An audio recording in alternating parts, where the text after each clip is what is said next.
What's up, peoples? What's up, friends? It's the O Wrestling Podcast. I'm your host, CW, and today let's talk about how wrestling crosses over into pop culture and vice versa. Well, maybe not so much vice versa, but the reason I want to talk about this is because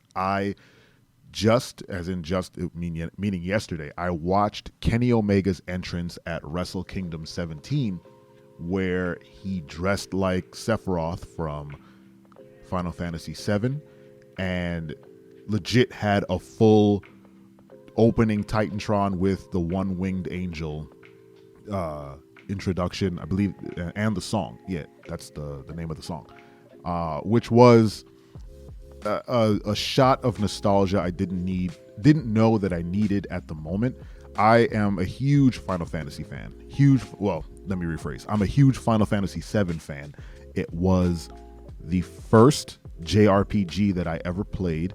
I went through a lot to get it, and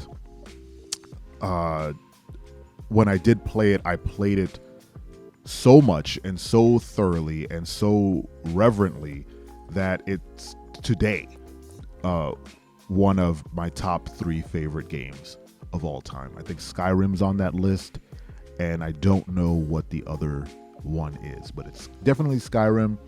Final Fantasy 7 is probably number 1, just in terms of, games that I've loved and played countless times. So watching Kenny Omega show up in a wrestling ring dressed as Sephiroth, one of the weirdest. No, he's not one of the weirdest. He's actually one of the more tame Final Fantasy characters.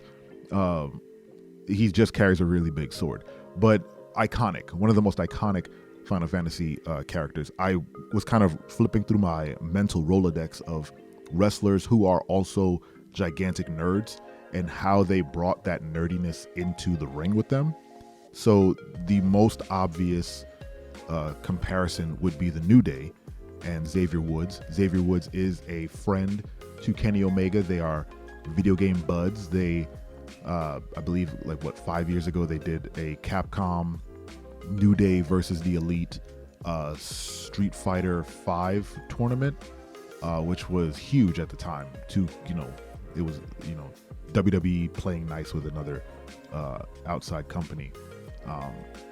But Xavier Woods and the New Day are notorious. I don't know if that's the right word, but they are well known for wearing their nerd love on their sleeve. And I'm almost positive it's more Kofi and Xavier Woods, and while I think Biggie just loves them so much, he's like, yeah, let's do it.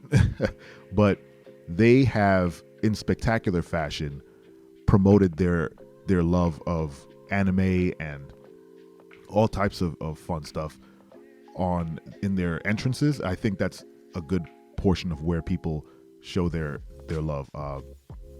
Having them come out, dressed as Dragon Ball Z characters. A couple months ago, I believe they dressed as the Green Ranger or Power Rangers in general. They had the budget to do some crazy stuff, and I think Xavier Woods is probably the mastermind behind a lot of those nerdy pursuits. I always enjoy watching wrestlers sort of show kind of who they are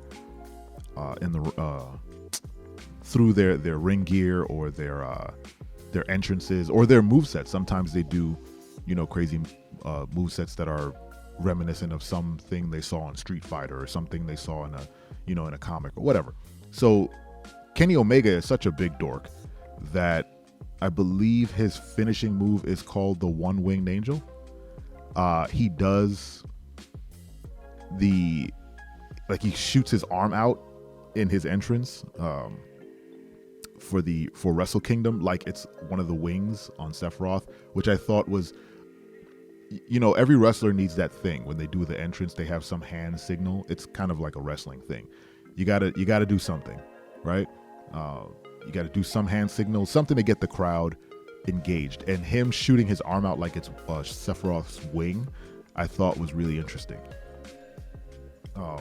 It would be really cool if he kept that.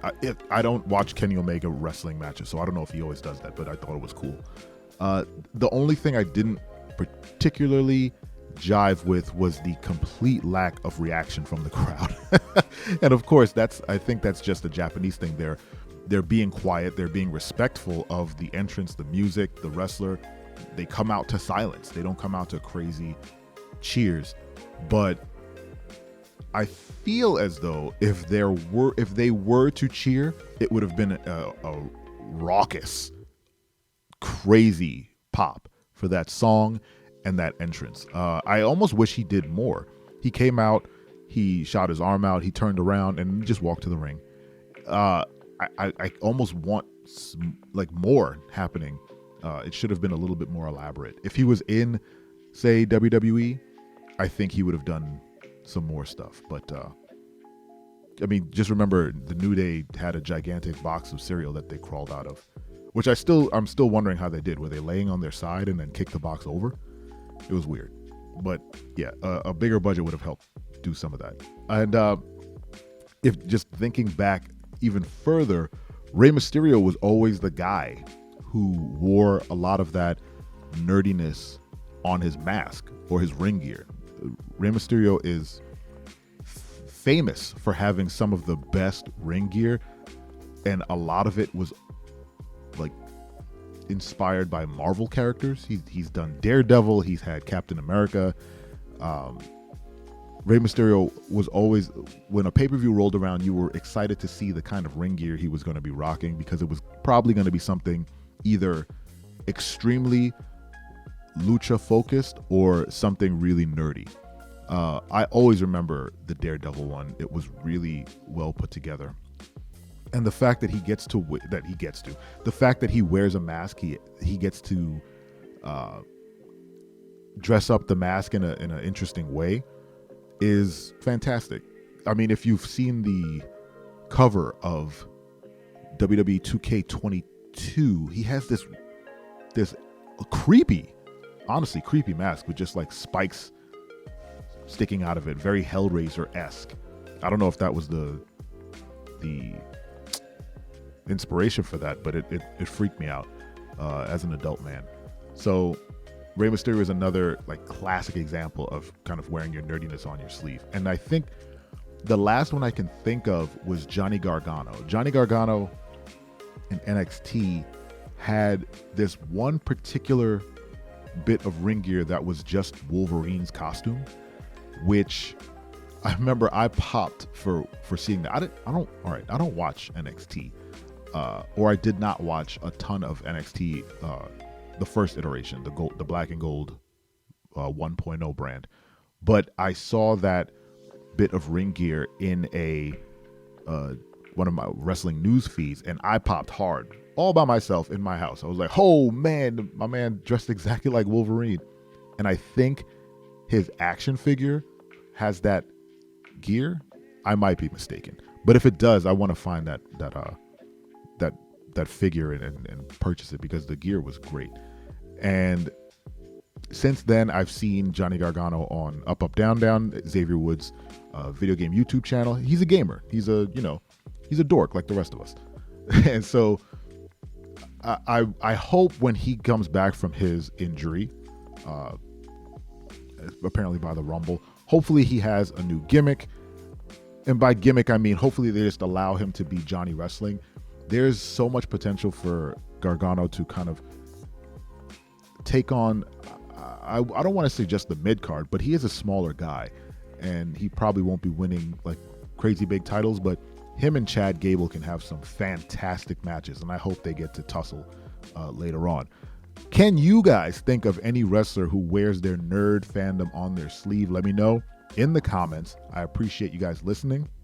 Remember to hit the bell to get notified when new videos are up, and subscribe to the podcast on any and all platforms, Spotify, Amazon Music, where I think I have the links in the description. So hit subscribe and help out your boy. Thank you so much for listening to the O Wrestling Podcast. I'm going to go do leg day.